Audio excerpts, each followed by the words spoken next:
All right, we're back for more great speakers on the topic of tolerance here at our Speak Out for Tolerance Summit on this November 16th International Day of Tolerance. I'm thrilled to welcome our next speaker, who I have been fortunate enough to share a stage with. She does some comedy, she does some acting, but she's best known as an international speaker and coach. And here she is, my friend Judy Wong. Oh, see, and oh, there we go. Hey, everybody. Oh my God. Oh, thank you, Jeff, for inviting me here today. For today, you are truly making a mitzvah. Yes, I speak Yiddish. And for those of you who don't speak Yiddish, that means he's doing a good deed. It's almost ironic that today I swear to God, I pulled this world tarot card today. You know what that meant?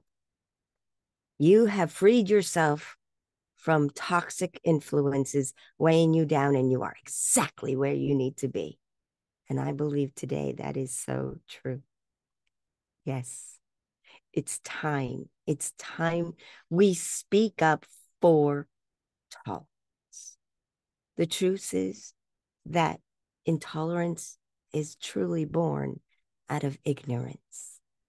So, are you ready to free yourself from the toxicity of intolerance? If you are, give me a yes, yes. Come on. I know you're all out there. You're all watching. You all believe and you understand how toxic this intolerance is tearing up this world. You know, I know a lot of you all think, oh man, Judy's got it all together. She lives in ease and flow, free from that toxicity of the intolerance. But truth is, that's not the way it always was. You know, being a New Yorker, and yes, I truly am. My family has been here since the 1800s, and that's a very long time. You would think that with the plethora of cultures, the toxicity of intolerance would not exist. I mean, heck, I grew up bilingual. Yes, I spoke Ecuadorian Spanish and American English. I learned Welsh, French, Yiddish, but I was continually and daily accosted with intolerance. Because why? I was judged by my face and my name.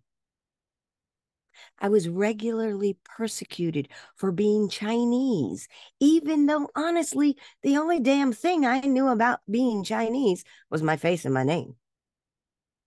I did not speak, read, write, or understand in any way anything Asiatic.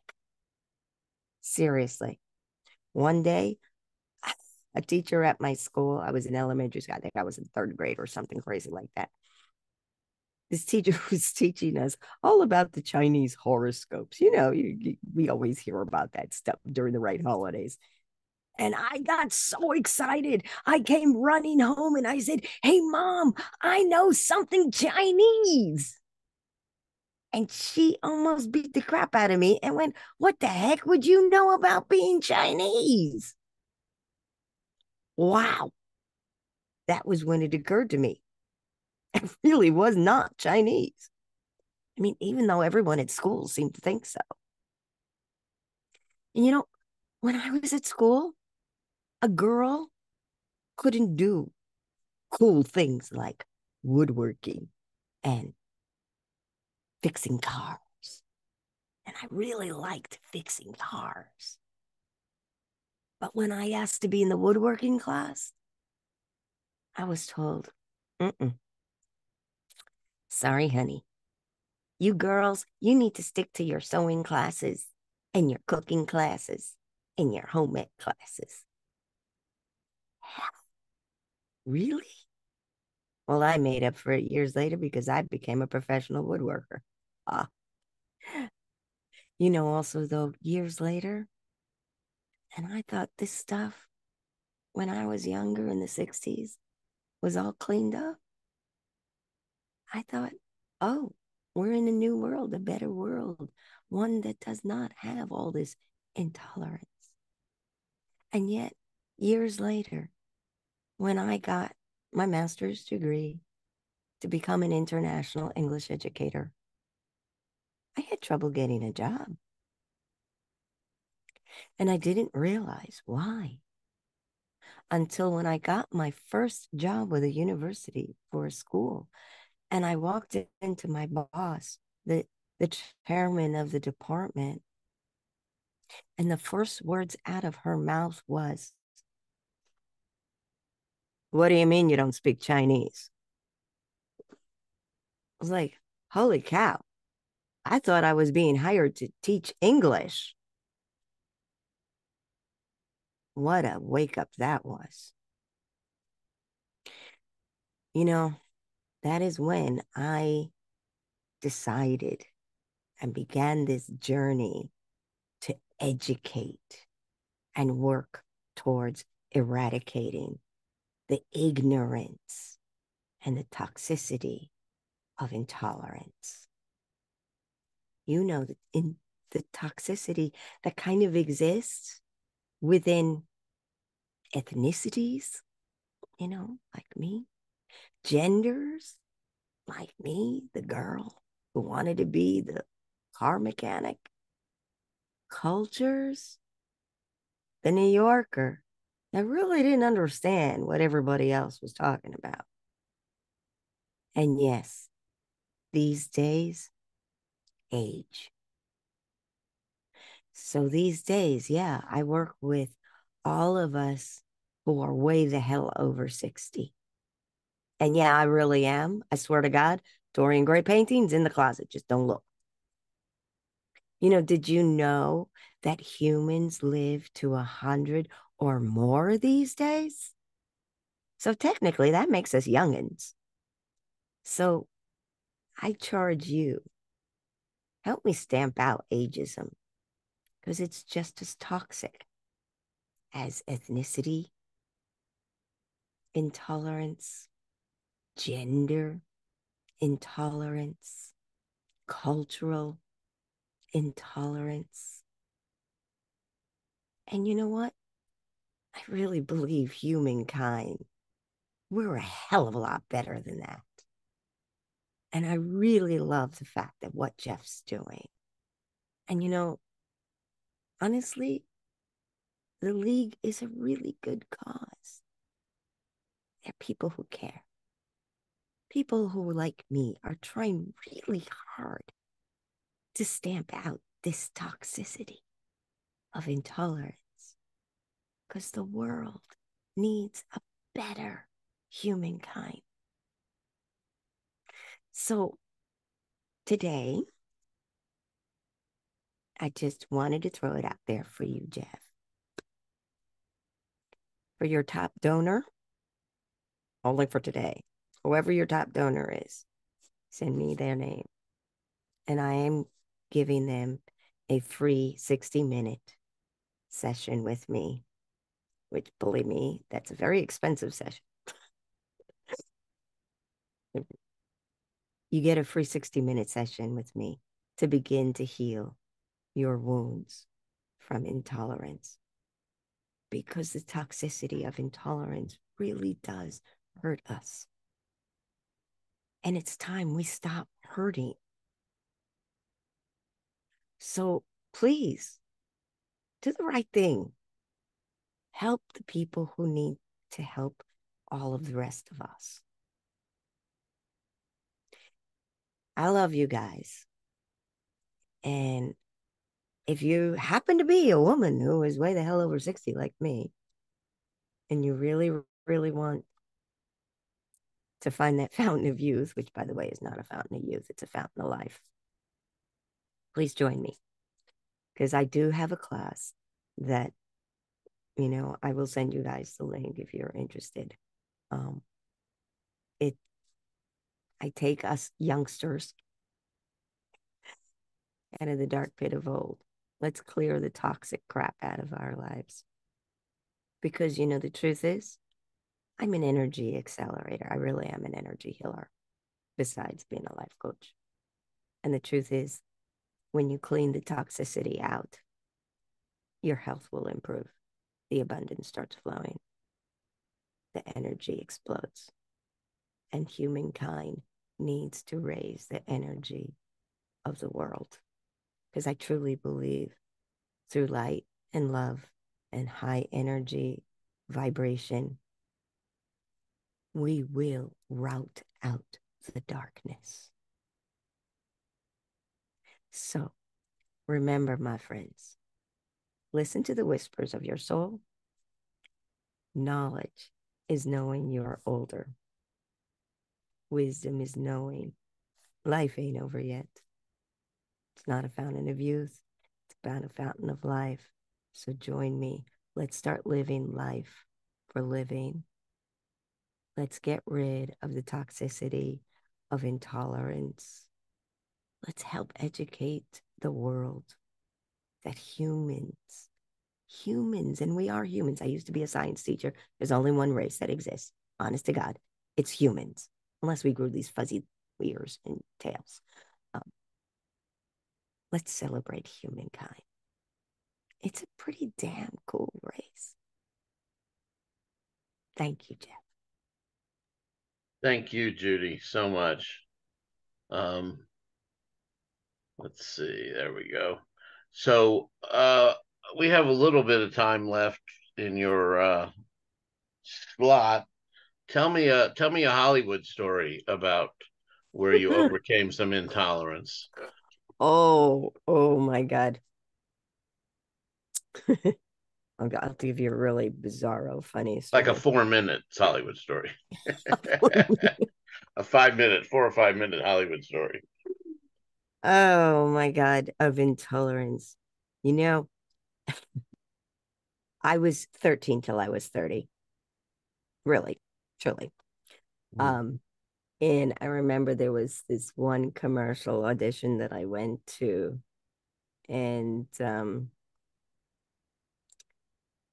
it can't say what the product was, but let's just say it was a product you've all eaten, I'm sure, a million times. And I was supposed to be a 13-year-old kid. And I was supposed to say, it's my kind of Mexican. And I did. It's my kind of Mexican.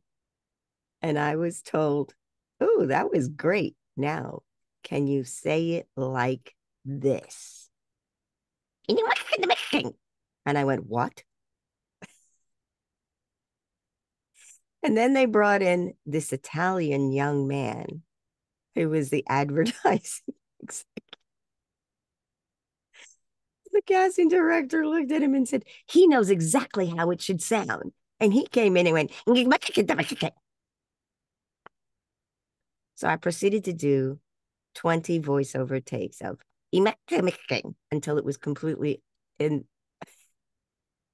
not tolerably understandable. And it's the stupidity. Why do we allow that to happen? Mhm. And of course, nowadays probably wouldn't work. It wouldn't get past his copywriting people. But you know what? Okay. You think so? I about 5 years ago, because as you know, I'm sort of semi-retired, and my son's manager wanted me to have a. She says, I'm reviving your career. I go, okay, Mhm. whatever. But I actually went to an audition, and now come on, if you walk in and you want an Italian accent, they'd ask you for an Italian accent, right? Mhm. German accent, they ask you for German accent. I walked in, I read the whole copy. The woman was like, that's wonderful. Now, can you do it? And she's trying to be politically correct. She says, with an accent. And I went, Which one? like, what kind of accent? Um, I actually don't do any Asiatic accents. She goes, oh, yeah. Well, kind, I guess, Spanish, German, whatever. Just so it sounds like you have an accent. I went, oh my God. Very, yeah. I mean, the advertising world does has gotten away with stuff a lot longer than the rest of the our society. That's for sure. It's And it's it's with it's niche mind blowing. advertising, yeah, It's mind blowing. yeah, with niche advertising and ethnic publications, there's certain things that they get away with just because it's But they just just assume. us, so people don't get They just offended or assume. They assume yeah, what my face looks like. They assume what my name is. I used to have a voiceover tape that nobody used to listen to, even though I worked as a voiceover actress for right. many years. But if you didn't know me, you generally didn't hire me. But um, the people who didn't know me, who would listen, who would get a voiceover tape from me, the funny part is they never listened to it. And then they would offer me a job with an Asian accent. And the joke was, I didn't have one Asian accent on my voiceover Mm. tape. But your name was Wong, so But your name was Wong, you must be. must do it right. So there you go. Yes, so that's a big part of learning tolerance is not to assume things. Yeah. That, and it's just ignorance. It's not because they're mean, terrible people. It's just No, no, ignorance. They again, it's didn't know any education. better. It's They just didn't know education, any better. and that's the whole thing. Shine a light, and Shine a that's what light. we're doing today. So, thank you so much, Judy, and you always have good stories, and I appreciate you very much for participating today. So, Oh, I thank I you. am so proud of you, Jeff, for this wonderful thing you're doing. It's Well, thank you, amazing. Like I said, you're doing a mitzvah, but thank you, and thank you for the generous gift. And we're going to keep forging ahead. And we're going to go ahead and introduce our next speaker just a little bit early on the schedule because nobody complains if you get done early. um, I was fortunate to be introduced to this gentleman through today's first speaker, through Jose Pereira, and he's quite has quite the resume, and I'm really looking forward to hearing from him because he is I'm a Texan by choice. I got here when I was 3 years old as quickly as I could, but he is a true Texan and a cowboy as well as a former, although there's no such thing as it never stopped. He is a retired sergeant from the Marine Corps, and we honor you for that, sir. Thank you, as well as a multiple three-time international best-selling author and a speaker and a TV host. Please help me welcome Charles Hamm to our stage. And there we go. Oh, you're still on mute. Can you hear me now? Yes, sir. Thank you. Okay. Thank you for the introduction. It's an honor to be with you and to have an opportunity to speak with such as distinguished people. I've gotten to hear the messages of three of them, and have just been so impressed. I I'll begin here today. Uh, Telling you about a time I was sitting on my cabin porch on a particular day, just enjoying the quiet and the solitude and watching the hummingbirds. And as I'm wont to do, I use the word ponder. I started pondering on some things, and one of the things that I uh, dwelled on was just the general state of affairs in the world. And if you watch the news or keep up with current events and things that's going on, which I've quit doing since then, I observed that it seemed like everybody in the country was mad. And it didn't make any difference what your political or social feelings were about particular issues, nobody was happy. And everyone just seemed completely caught up and absorbed in a big picture of which no one individually could do anything about. And I thought, just dwelling on this, and I'm an avid student of history, and especially ancient history, and to refine it even more, the time of that is known as prehistory. And I always thought of history as being something more than just times and dates and events like we generally study it, and saw it as a study of human nature. And one of the things that I observed was that if you go anywhere today, no matter who you would meet, or go back in time to any date, be it thousands of years ago, everybody has always been pretty much the same. As I like to say it, we're all just folks. And when you think of people as all fellow brothers and sisters of the human race, you see that we, on the most fundamental level, have something in common, and that is that we're just folks. And my thinking went to in a direction, just trying to think more clearly and redefine this. And I came up with an idea that no matter who you are, no matter where you are, no matter your race, your color, your creed, your politics, or anything that might serve as something that would distinguish us, there was four fundamental things that we all had in common, no matter what, and that it's not just that we have them in common. There's four things that we do as human beings every single day of our lives. In fact, all day long, every day of our lives, there was four things.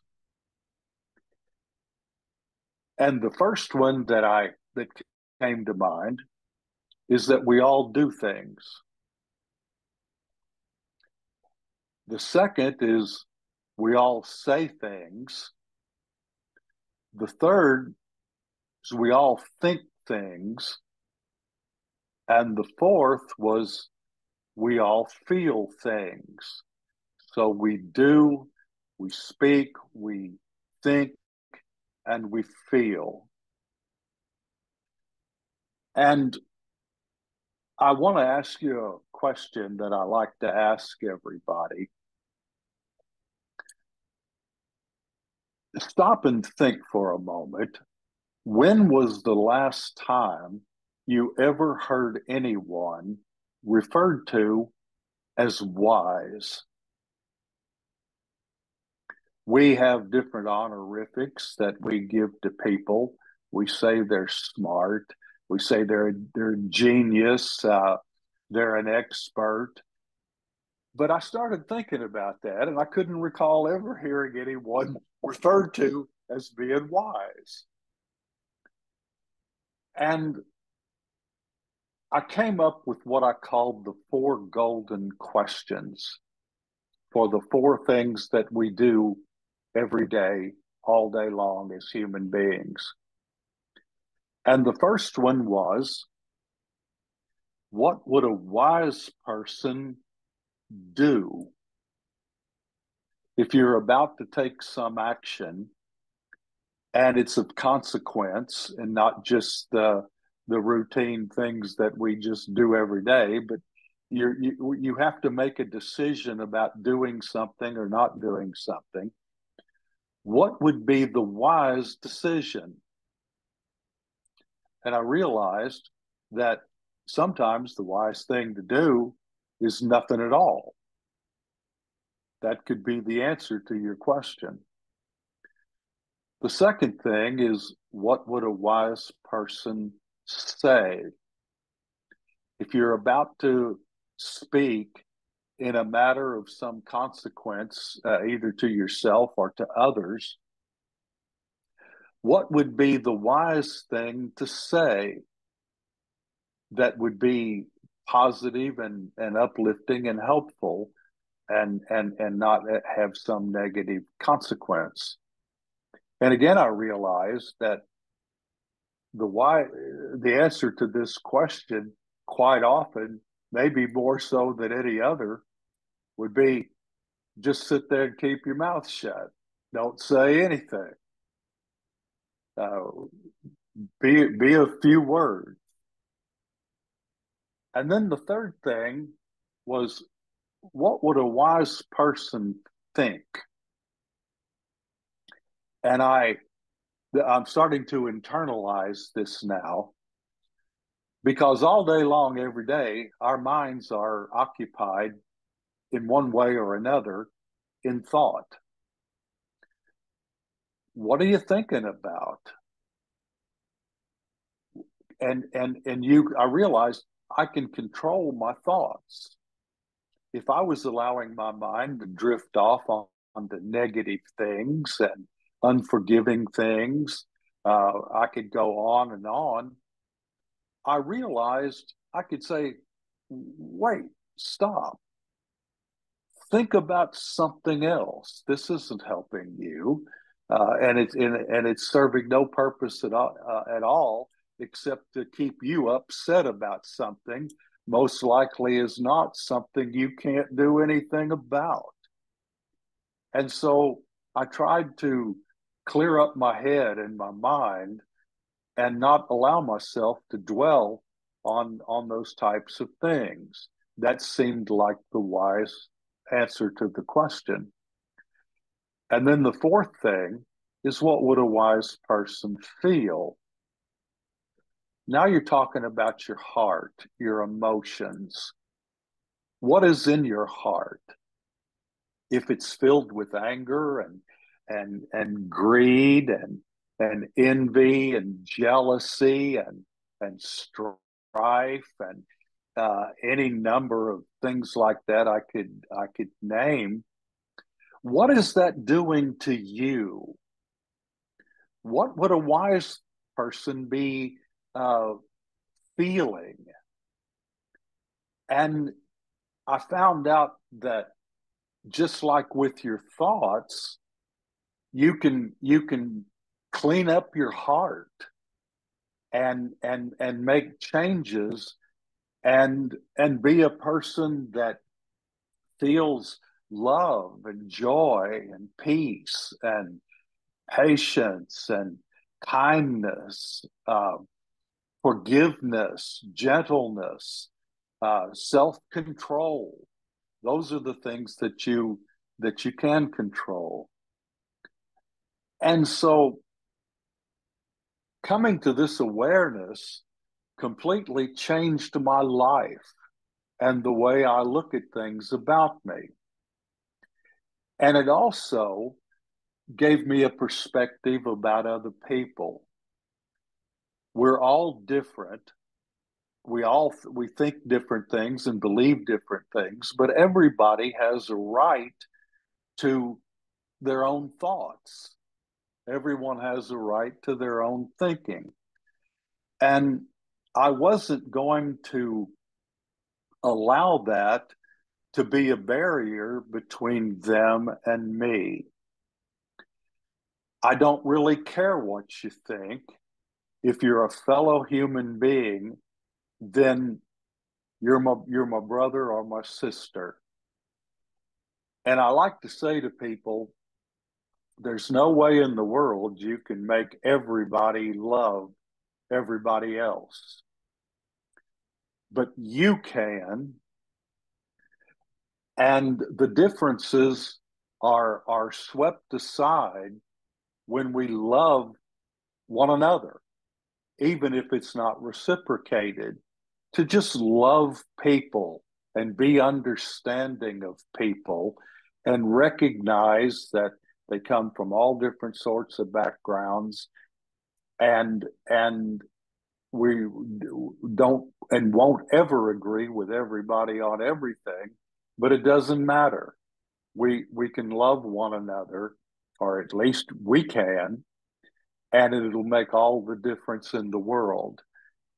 And what this does is that it was the formula that I found for making me a tolerant human being, even tolerant of people who aren't tolerant. There has to be someone who will will make the change and try to embrace other people. And it's essentially the only thing we can do. There's nothing I can do about changing the government or making everybody else, believe I do like I do on social issues. But I cannot let that stand between them and an affection and understanding of them. And maybe if we're loving and understanding, that will be surely the best way to make them see that perhaps they could start feeling the same way. Just a thought or two I'd like to share. Thank you again for having me here. It's been an honor to speak to you and to be a part of this. I'll hush right now, Mr. Jeff. Thank you, Charles. Thank you so much. Well, of course, my first thought when you said you were going to ponder was that we're not far from Ponder here in Ponder's just up the road a spell. And if you want Right. some good chicken fried steak, that's Ponder's the place to go. All right. Yes, sir.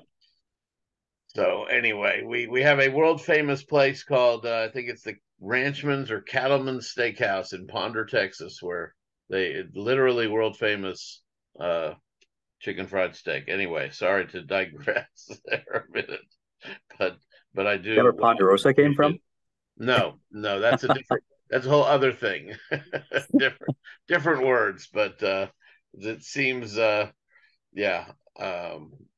Anyway, that Ponderosa is like abundance or something in one of the Indian languages, I believe, something like Oh, that. So Native American languages? Native American? I think so. Yeah. Yes. Yeah. So because it's not Indian. You're Yeah. correct. I apologize. So thank you for being tolerant. Spread the love. Yes. So Bonanza and Ponderosa and those words go together, and then I'm not sure where they come from. But at any rate, thank you so much, Charles Hamm. We appreciate you being here with us, and we're glad you now know about our community. So Yes, sir. actually, I'm going to take just a couple of minutes to talk about our community because we haven't done that here today. We've talked about tolerance. We've talked a little bit about, a couple of people mentioned Speakers Playhouse, and let me at least tell folks who we are here at Speaker Co-op. We are a community of people who speak as professional public speakers and as what we call business speakers, which are people who speak to promote their business, but are not looking to change their job title to speaker. So speakers usually on their business card as the second or third thing, like consultant, author, speaker, or coach, speaker, author, or something like that. But they're also accountants and attorneys and all kinds of other job titles as well. And speaking is the primary way they market their business. That's how Speaker Co-op got started. I was an ad agency guy and got together with some folks who were speaking for various reasons. And we started a lunch here in Dallas. January 2006, we had 50 people show up to our lunch. So we knew something was going on and continued to have monthly meetings for 3 years. And then in year 4, we opened up Houston and had monthly meetings in 2 cities for 6 years. And then more like 8 years. The last couple of years were a little off and on. But and in those last couple of years, we even had people join us from Zoom, even while we were live, and had hybrid meetings. But and then COVID, and COVID was actually a silver lining for us here at Speaker Co-op, because it let people from around the world know what we were doing and got us our first international member in January of 2001. And we became an international business. And so our website is used by meeting planners all over the world to find speakers from all over the world. We have members in Canada, England, Ireland, and even Africa. So we are continuing to grow, and we're in growth mode now. But I was wanted to do something, because now with all the things going on these days, I could not just sit still any longer. And so I looked at the calendar and found out that a few weeks ago, I found out that today was the International Day of Tolerance. And I thought, well, that's perfect. Let's do that. And even though we had short notice, we managed to throw together exactly what I wanted to do, which is 10 speakers. And our goal is to raise $1,800 for the Anti-Defamation League, which shines a light on intolerance. And so we still need you to donate. We still need folks to chip in, please. The donate button is in the chat, and it's on the Facebook feed. And we will keep the donate button live once we put the recordings up from the event today, because we will put everybody's recordings up as well on our page so that folks can find them and continue to shine a light on intolerance and exhibit tolerance. So that being said, I'm going to pause, stop and start the recording, and then do my talk.